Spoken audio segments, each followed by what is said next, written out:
There I go. 1, 2.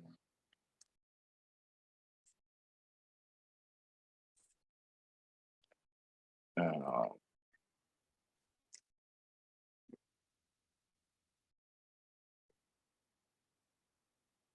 no.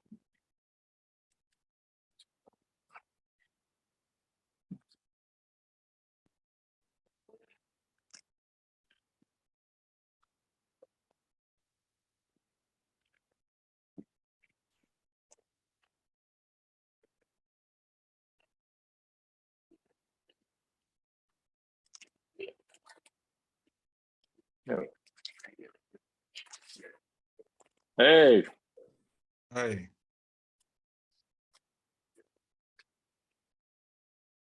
hold on 1 second. how you doing, Miss Miles? I'm great. I'm great. How are you? I'm well. Good to see you again. And to you. It's, I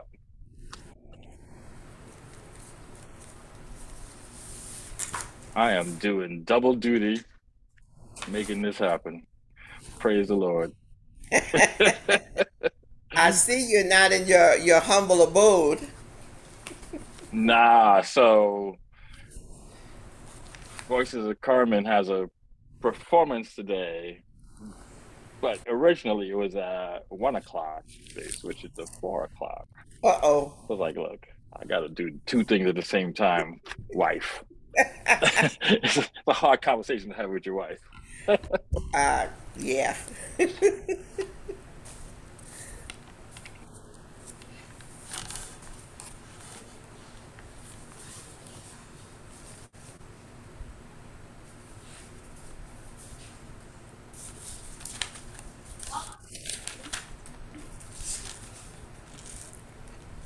You should have changed this to a different night, to a different week, like next week or something. Nah, it's all good. Try to stay with the schedule. It's one of me and many. It's a one to many thing. I try to. Can't We mix it have up. a schedule. Good Yeah. evening, everyone. Who Hello. that? Severance.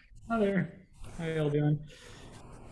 I don't think Hey, I've Fred. seen the schedule with the actual days. There is a timeline I can share with you guys. I'll send it an email right now.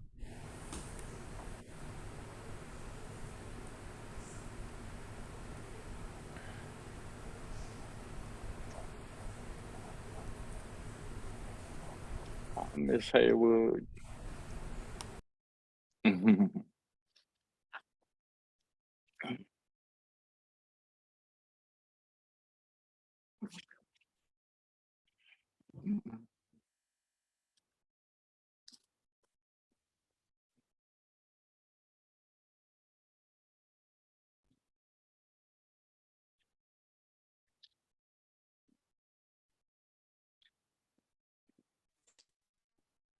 Before the conversation, once I email this to everyone, we can all take a look at it. If there's any questions or comments about the timeline and scheduling, we can discuss it now. So 1 second. Good idea.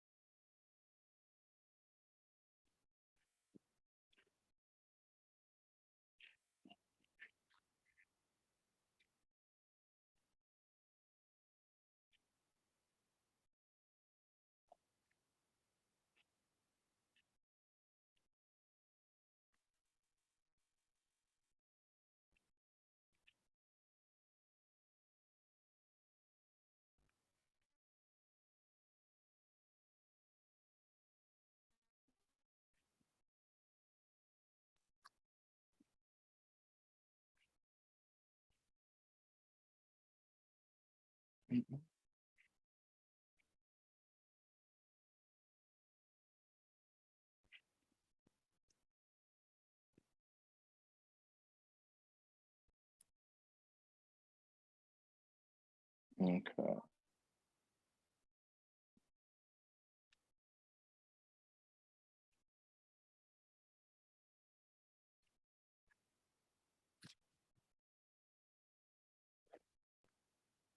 Let me know when y'all get it.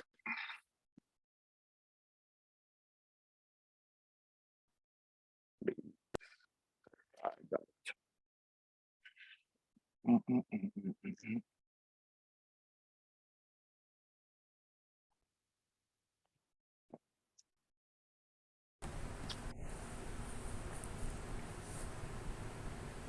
Shamika, I put another email address in the comments. I mean, in the chat. If you can send it to that one instead, please. Yes, I'm putting it in right now. Thank you. No problem. Oh, this is actually the schedule.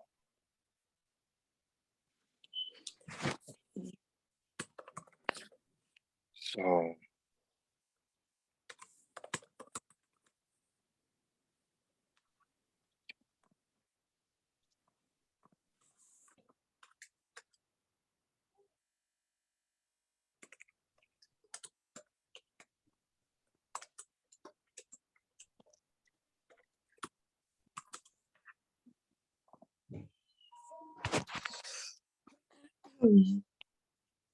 One second, you guys. I have to go on mute. Please wait.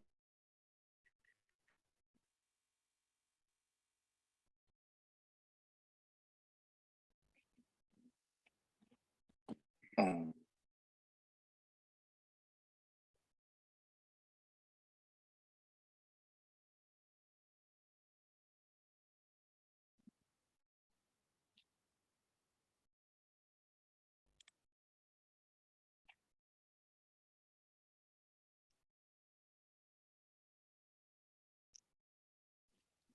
So the idea was for these to continue to run on Thursdays. But again, while looking at it, we have to make any adjustments to meeting with each other. Just yeah, let me know. yeah. The only adjustment is that 3A is on the 27th. Let's see.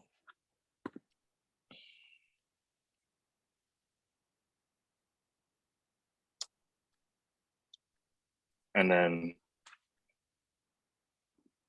then 3B can be on the 4th. And they could continue on Thursdays. Okay, so 3A would be the 27th, still 4 to 6, everyone?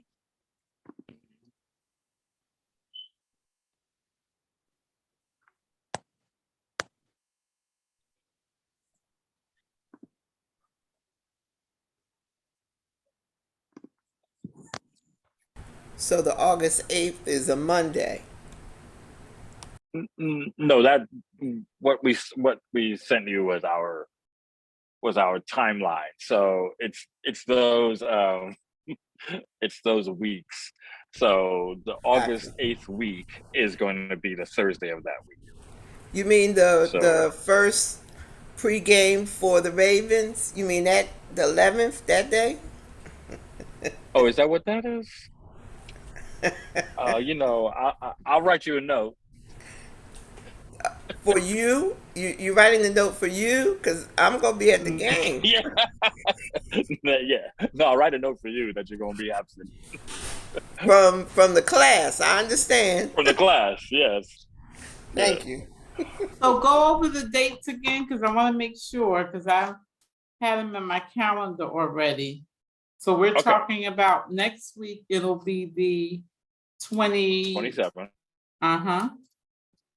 And then the 3B is going to be August 4th. And then 4A is August 11th. 4B is August 18th.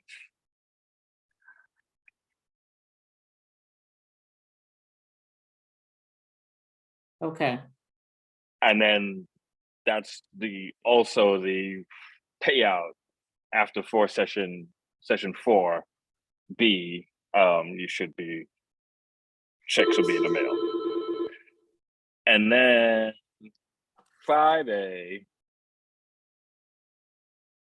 is the week before, the 25th.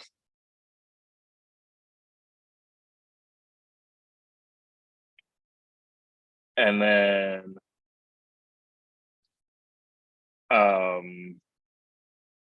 5B should be September 1st.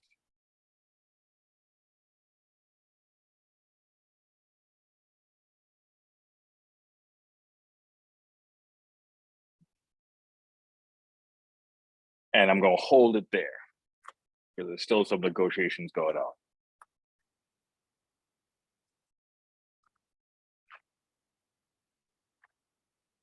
That was helpful for my calendar. I almost got in trouble today. And we wanted to, so the email that we sent out, what we were trying to convey is that we can do the A sessions hybrid with the guest speaker, but we'll just do the B sessions on Zoom. So the next A session, next Wednesday, the 17th, will be in person at my office on that Wednesday. And, you know, we'll have food and beverages for those who could come, and then the others that are online will be on that. So the A sessions are in person, the A sessions are hybrid, the B sessions are virtual. Does that work out? But next week is on a Wednesday, not a Thursday. Next week is on a Wednesday Gotcha. Just making sure. because our guest speaker is only available. It's going camping with a whole bunch of kids in a summer program on Thursday. It's crazy about that.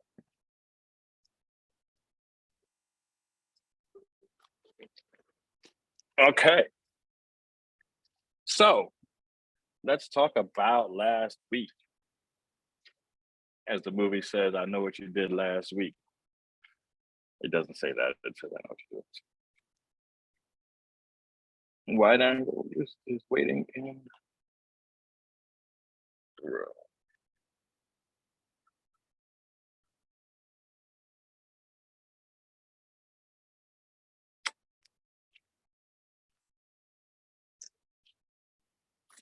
Okay. Hold on.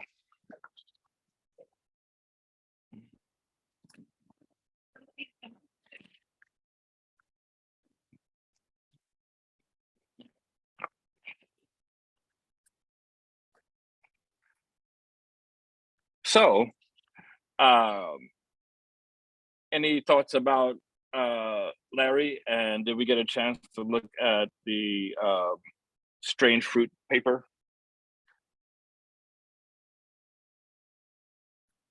Start talking. I got questions for later.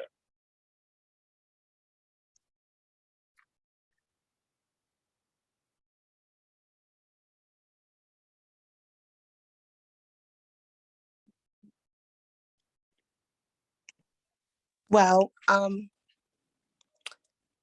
really like Larry's transparency during his conversation. Even with him saying like, hey, you know, I'm not an expert, but this is what I've done. That was very appreciative. With everybody feeling comfortable with, you know, giving their opinion. Sometimes, you know, if Right. you're having a conversation and you feel like I'm not an expert about something, you kind of are shy of saying, you know, exactly how you feel. But I think it was very welcoming.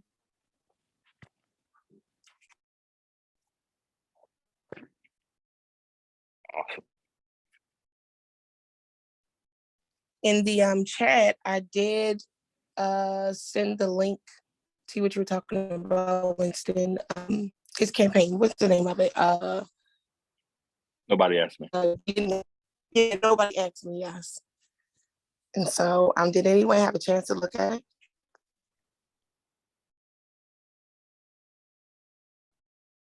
I looked over the strange fruit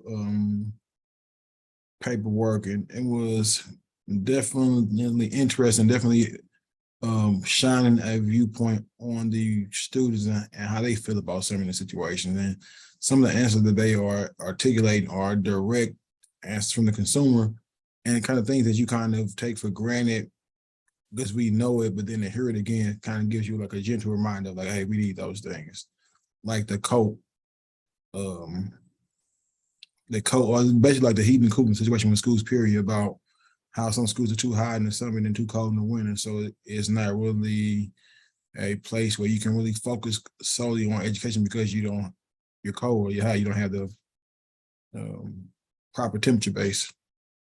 So I think it's a good read. I didn't get to read the entire thing. I skimmed it, but I think it is some information. I think it's also some information we should be taking in place, and not necessarily even the process of asking the end users. What I also got from it, making sure that the people who you are using or making this project for is also involved with the implementing the strategy session. So I think outside of this, the information he gave, just the process of asking the people who we're trying to help, I think is also something we should take into our thought process as well. Cool. The strange fruit report's definitely really impressive. It just, I mean, it doesn't, mince words about how the holistic nature of the problem, it's so multifaceted. There's a clear objective, but it doesn't shy away from really addressing all of the issues that come into play. It's so many folks, and that's where the collaboration really comes into play too, that we talked a lot about last week, was the fact that, we're all individual organizations in a lot of ways. And if we don't kind of come together to collaborate, we're always trying to patch up one problem when there's so many different perspectives and sides, areas that need to be addressed in order to really come together on a singular mission. Yeah. I didn't really get a chance to read the whole thing, but there was one of the themes that he had, which was the missing resources results in missed opportunities to support kids. And I mean, that kind of hit me because I started thinking about that, certain schools, how they get it all, but then there are other schools that get nothing, or, there may be some schools where they'll send the teachers who might have failed terribly in one school, and then they'll send them to another school for them to do what? Fail again? So for me, that whole piece was like really interesting in looking at Baltimore City schools. It's separate, but it's not equal. It really isn't. Right.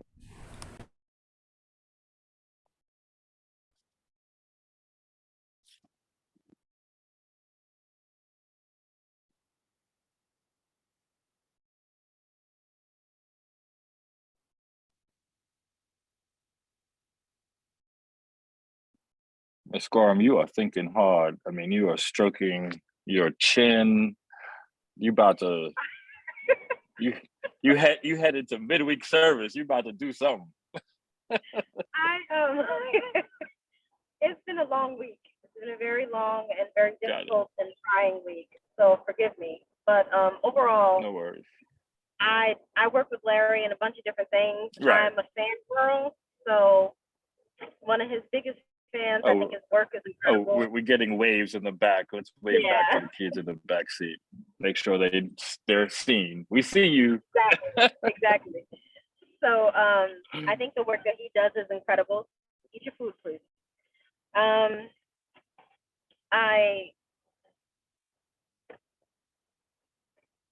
I hesitate sometimes to give my reaction to things because I don't ever want to be a Debbie Downer. The work that he's doing is needed and absolutely essential. What bothers me is the fact that it's needed.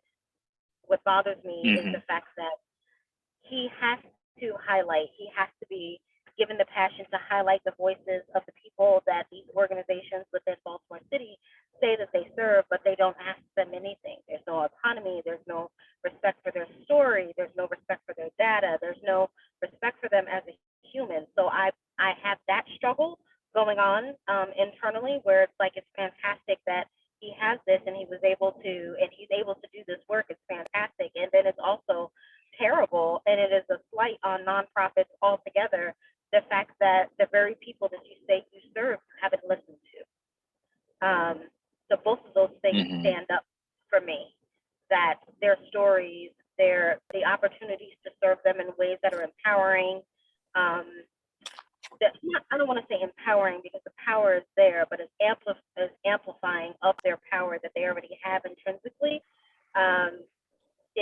That's bothersome for me. This week I've spent a lot of time talking with people, especially board members, about how the word audacity, when you're describing a white-led organization, is not good. So tying that into the idea that the very fact that he is asking the recipients, the quote unquote recipients of services, what they would like to experience or what they should experience, or the fact that you have to, we've all known about the climate issues in the schools, the fact that those stories have to be humanized in order for them to be taken seriously. All of that is just a sad sentiment of how very quickly someone's story becomes a statistic, and then that statistic becomes racialized very quickly. So I love his work. I think it's fantastic that he's doing it, and I think it's sad that we need it. Right. Drop that mic. Yep, I think you summed it up. Yeah, that's definitely the drop the mic joint. Ditto.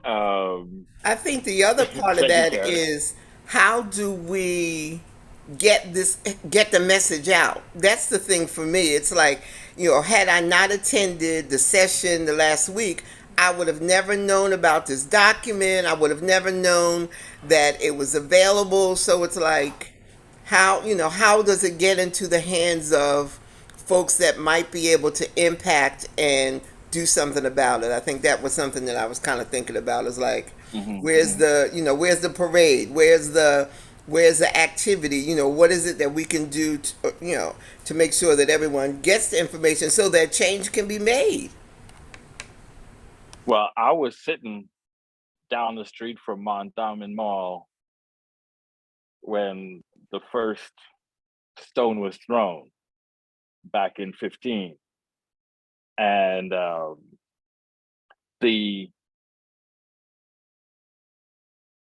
one of the purposes of that week-long event was communication. You don't hear me, you don't see me, and you can't help me. I could write letters, I could do all kinds of things, but you know what? You're gonna listen to me today. And oh my God, we gotta go to West Baltimore and fund every program on every corner because we heard something. Like, exactly, sure. I mean, there was mediation every day. I was with YouthWorks during that time, and we have never had enough money to fund the program. We would always have to cap it. We never had the resources. That particular year, money was falling from the sky. Anyone that registered was guaranteed a summer job. We had to go, Right. and it's like, then the next year, what happened? The money wasn't available. So that 10,000 that we were able to serve that year, the next year we had to drop it back down to the 8,000, but it still wasn't the only number. We still had 10 and 12,000 young people who registered, but it was like the money wasn't there anymore. Right. I hear I what you're think we get. saying. I just wanted to say real quick, is it that Donna. they Mhm. can't hear them, or is it that they refuse to hear them? Because when we go through the avenues that we're supposed to, like the approved avenues, the community organizing, the voting, the writing letters, the attending community meetings, when we do all of those things, it's the answer that we're given is oh, well, change takes time. Change takes time. Or I hear what you're saying, but we don't have the funding for this. Or this costs money. Who's going to do this? Or the expectation that if you're bringing that complaint up to the powers that be, that you're going to address the complaint for free because they can't afford to pay you. But when you start to nitpick and pay attention, I don't want to say nitpick, but when you start to pay attention to detail and look at the budget and how it's spent and call that into attention, then you're a troublemaker. And, nobody wants to work with you because, you don't know the rules of engagement. And these are the people that you have to, you know what I mean? Like, I don't think that it's they can't hear. I think it's that they systematically refuse to hear. Selective. If we do it the right way, they don't listen. Right.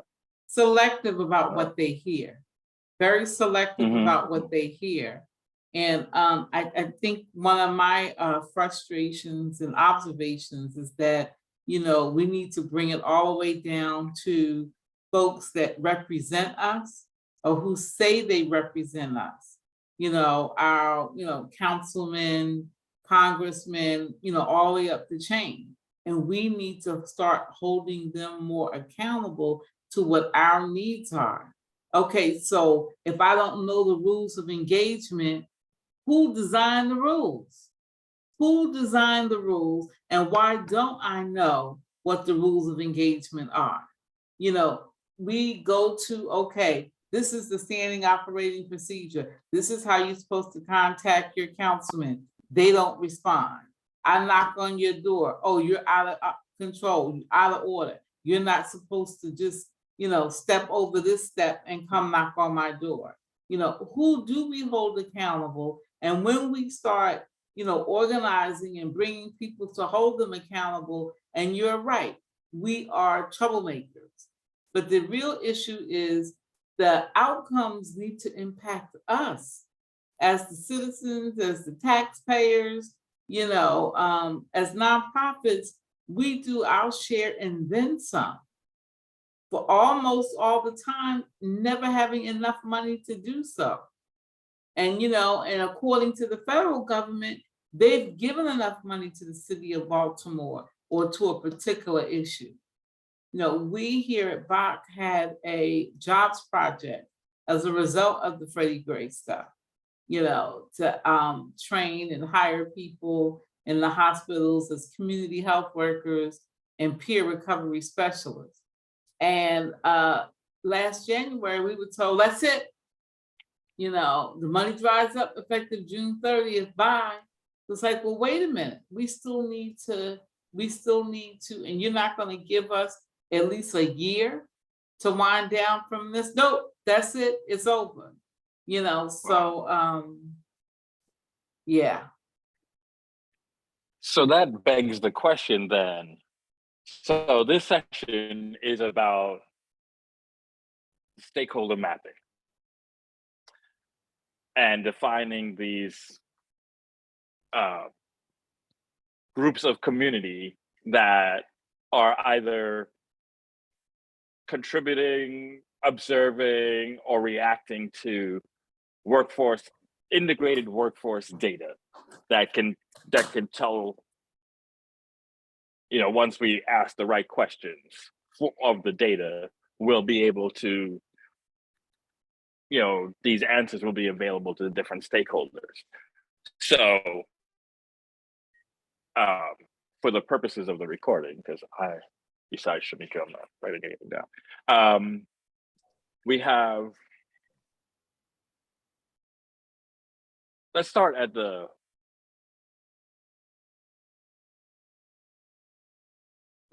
by defining the community of humans that are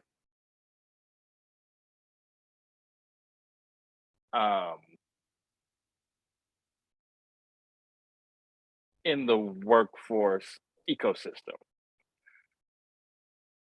And what I mean is, when we say, community, like everybody asks, what do you say community? What do you mean? It's really it's just up to the person to define that. Like, you know, you have a community school. It's obvious what the community is. It's the community around the school. Like, why are we so complex? It's not complex. So, but you got to define. I'm like, no, community college is for the community. And the fact that it's college targets certain individuals, people that have a GED or high school diploma that live in a certain area and that can access the resources of the school. So that just defines the community just because it exists. So for us, if somebody asks us, well, you know, talk about community, who do you mean? Are we talking about job seekers? Because this is the workforce data. It's not like, you know, this is a separate thing. Are the job seekers and individuals in workforce training program and underemployed individuals, and is that the community of folks, or are there more?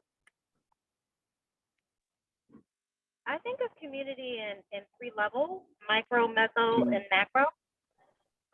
For all things when it comes to stakeholders, that's my bread and butter. That's what I love, and the work that I do is the creation and cultivation of stakeholders and the maintenance of those relationships. I love partnerships. And partnerships that are aligned well. So when I look at micro stakeholders, those are the individuals who are receiving or giving the services. That's that community. That's the direct care or direct program providers, as well as the clients or consumers of the services. When you look at meso, that would, to me, be organization to organization who are mission aligned. So the workforce development community within that city, within that area, what we call one another members. And then the macro would be where that sits within the larger nonprofit sector, because at the end of the day, it's still a certain amount of money, a certain slice of the pie that workforce development is going to get. It's a certain slice of the pie that education is going to get, et cetera, et cetera. So we impact one another. And a lot of times we impact one another because clients will have different intersections and interactions with these different parts of the nonprofit sector. So that's how I would think of it. The micro, I love that.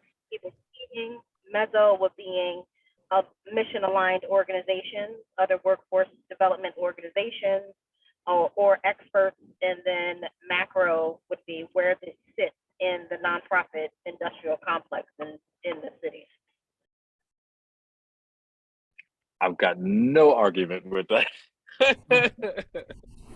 This meeting has come to a close. Now, I love the meso designation too, because that's really that space where a lot of activity can happen.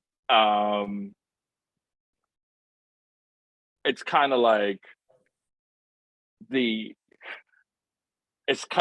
organizing space where you still have people that don't care what you're doing, but you can align individuals around a certain cause, and then, you know, then flip Georgia from red to blue. So I love that meso space. With that, where would you put the funders? Because I put them in the community too. So I think it depends on the funder and the funder's mission.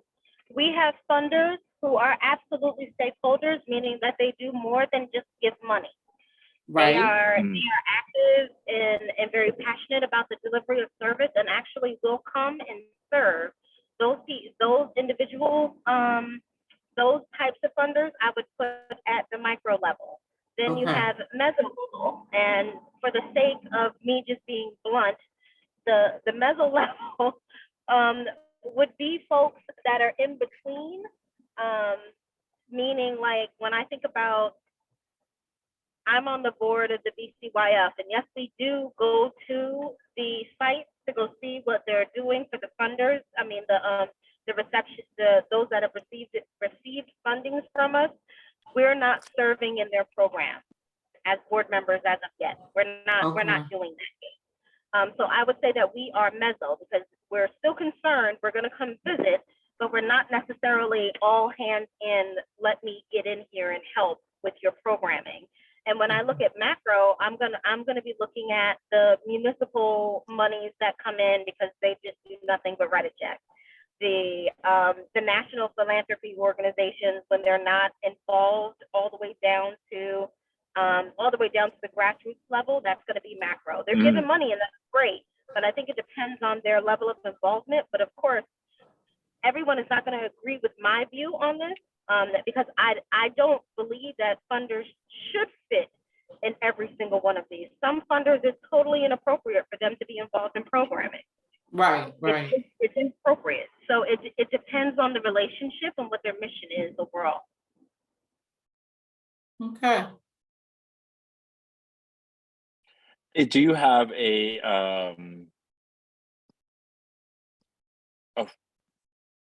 way to evaluate mission-driven organizations, or is it on a case-by-case basis? Like that mezzo tier? When you're talking about, like organization to organization? Mm-hmm. Yeah. Organization to organization. What I do when organizations approach Wide Angle about partnering together is I make sure that your language means the same thing that my language means. That's number one. If you are using terminology like at-risk youth, underdeveloped, any of that, if you're using any of that, we can't partner. Because first of all, you're not paying me to teach you. I'm not your anti-racist teacher. You haven't paid me to do that. I could, but you have not done that. So in this role, we're not aligned, because one, you're not even using the language that we use that amplifies the power that's already within Black, Indigenous, and other young people of color. That's number one. Number two, their money needs to be put where their mouth is. Where have you spent your money in the last 3 years? Where have you invested in the last 3 years? And number three, who has partnered with you? What organizations have you partnered with? Because we have our own relationship with funders, right? And we know the folks that we're uncomfortable putting in front of Black children. All right, have you been putting Black children in front of these funders that don't know how to talk? They out here calling and saying, "Oh, I'm so impressed by how eloquent they speak." You said that out loud to a Black student? No, we don't need to be partnering with you. Absolutely not. An example, without calling a name, 2 years ago, this is in the first 4 years of my tenure at Wide Angle, we're offered a partnership with a large nonprofit that is youth serving. They accepted money from the Department of Justice in order to do a project on helping young people interact with police. Now, already, this is wrong. Already, because young people don't need help with interacting with police. Police are adults. They need to learn how to interact with young people. You have said a word. Okay, it's their responsibility. It is not the child's responsibility to know how to interact with an adult. It's not. So we That's go, right. I wasn't even supposed to be in this meeting. The executive director texted me and was like, "You got 5 minutes? I need you in here. It doesn't feel good." So I come in, I'm listening to what they're saying, and I'm like, I have 3 questions. The first thing that I said, why are young people responsible for the relationships of police with young people? Why are they responsible for that? Number 2, you've mentioned nothing about paying students for their brilliance. So they're supposed to come up with these creative portfolio ready types of media, and you're not paying them. You're just going to use that all around Maryland, and you're not paying them for their art. And number 3, you said nothing about offering training to the police officers. All of this seems to be grooming of young people to make them more palatable and respectable, and I have no desire to be respectable. So I think this is not a good alignment. That's what I do when I go in, organization to organization. you can't really care about people's feelings because our young people are dying. That's it. So let me throw either a sprinkle of M&Ms onto this. So what you're describing reminds me of this product that a colleague of all of ours, Angel St. Jean, when she left the Mayor's Office of Employment Development, started a tech company. The product is called EquiScore BI. What it does is it allows companies. So she's focused on banks and hospitals and huge institutions. Casey helped her, actually hired her to develop an equity score for the not-for-profit philanthropy space also. And also the Maryland State Chamber of Commerce is adding this EquiScore BI score to the qualifications for getting contracts with the state. So you have to literally be an equitable, and her scoring comes from a lot of trauma and pain, so she will get you. So I'm wondering if and it's like, her Series A funding is off the chart. I can't talk about it, but the entire country is like, where have you been?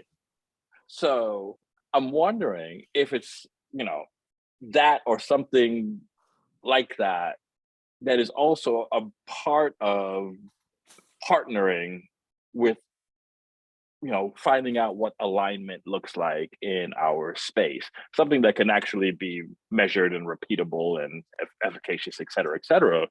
So when we talk about community and we have these different tiers, the micro, meso, and macro, we're doing justice to the human subjects research, because that's what this is, and protecting the most vulnerable end of the spectrum, which are the micro, the organizations, and the direct service, and the people that receive those services.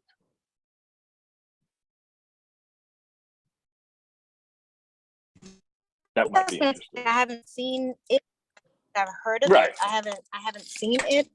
And it is the ability that I have came from trauma. So I don't want people to have to go through trauma to be able to be able to figure out what a good and safe organization is. It literally came from workforce trauma, from being the most educated, the most experienced in a room, in a department, and being paid the least amount. While you're there, and being gaslit, you don't have enough leadership experience. I've started whole nonprofit that are still in action today, and I don't have leadership experience. So it's I don't want people to have to do that. It would be great if that tool does what it does, and it's not subject to what we're seeing AI become subject to, which gradually becomes racist. Use it. Fantastic. What I could tell you is that it is the opposite of artificial intelligence. It's talking to the staff and recording their answers and scoring them. Like, there's nothing magical about it. There's like hundreds of measures, and like, okay, this is cool, but when you go into the break room, what happens? Oh, well, I'm fine in my office, but when I go into the break room and somebody else comes in, they're like, some microaggression crap starts to happen. So it's all that data that the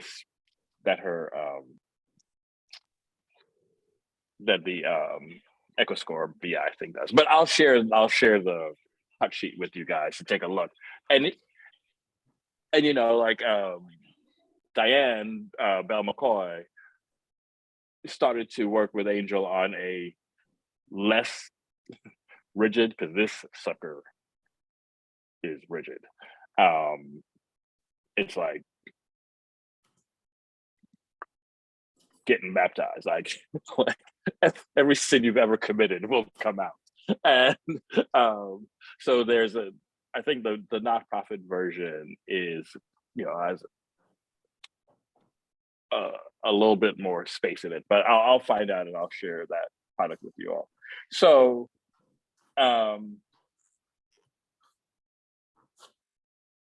what part of, and did we lose Dimitri? There you go. No. Dimitri, I ain't heard from you all day, except for the opening. And anybody else? Okay. You cool with everything? Yeah, I had to step out for 1 second, but I'm here. I'm just only speaking if I got something to say. And Okay, I think no doubt. Okay.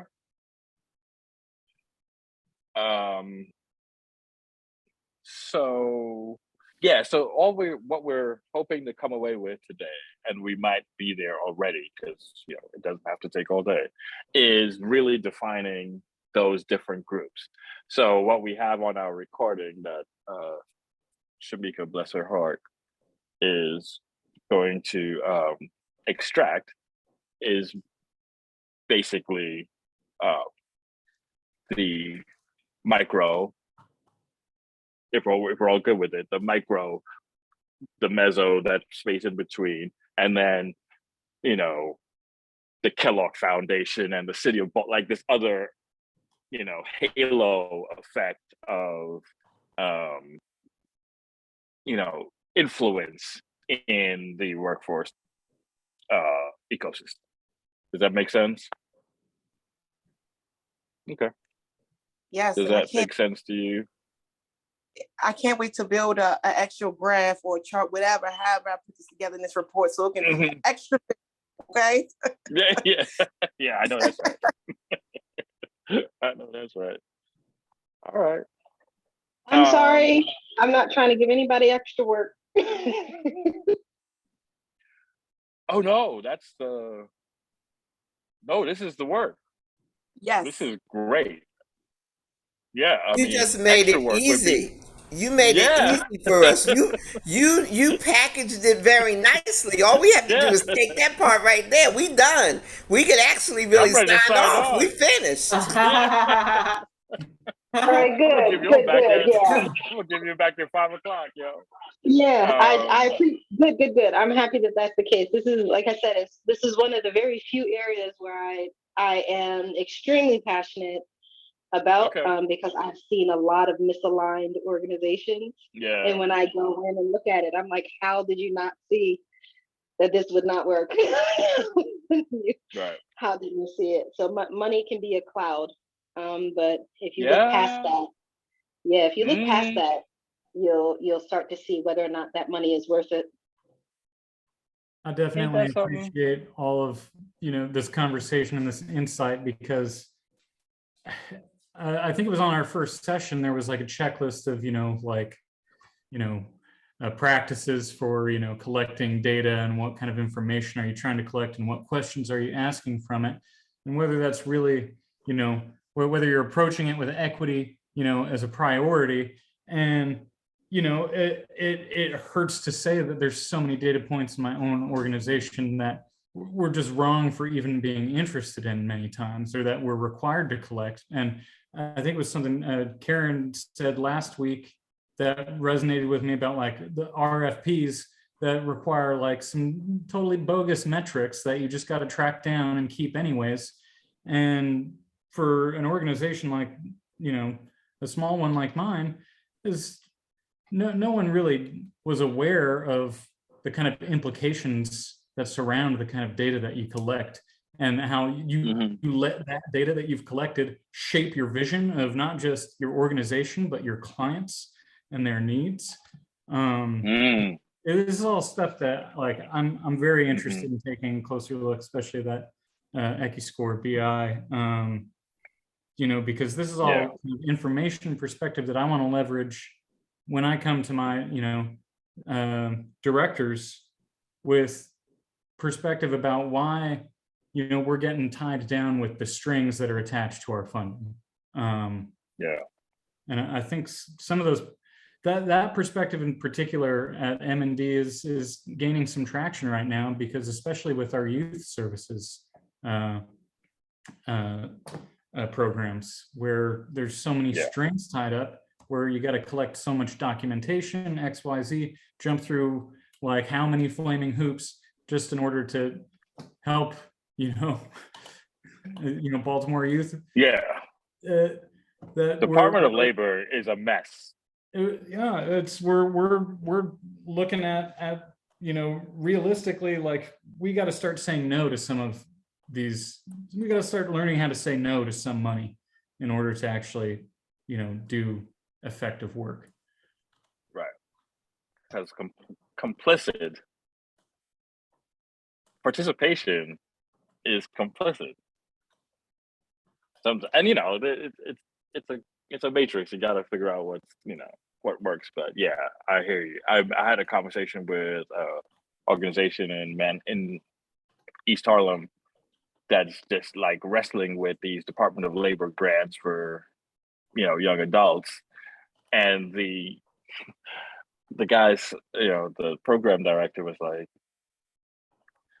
so we can't. There's nowhere on the deliverables to let the individuals identify, have gender identity. And I was like, dude, this is 22, man. What are your values? Like, I don't know what to tell you. You could take the money. You could take the money, or take the money and say, hey, listen, what are y'all doing? The census has, identity. I'm not going to force people to say either they're this or that when nobody's doing that. So they're talking to their program officer.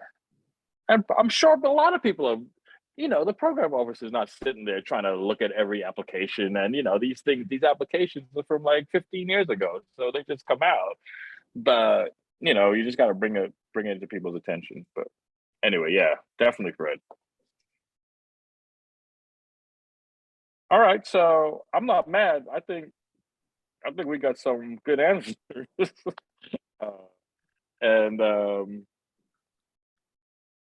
Shamika, you feel like we have a good piece? Absolutely. Absolutely. Okay. Thank you all so much. Listen, this is the best 54 minutes ever.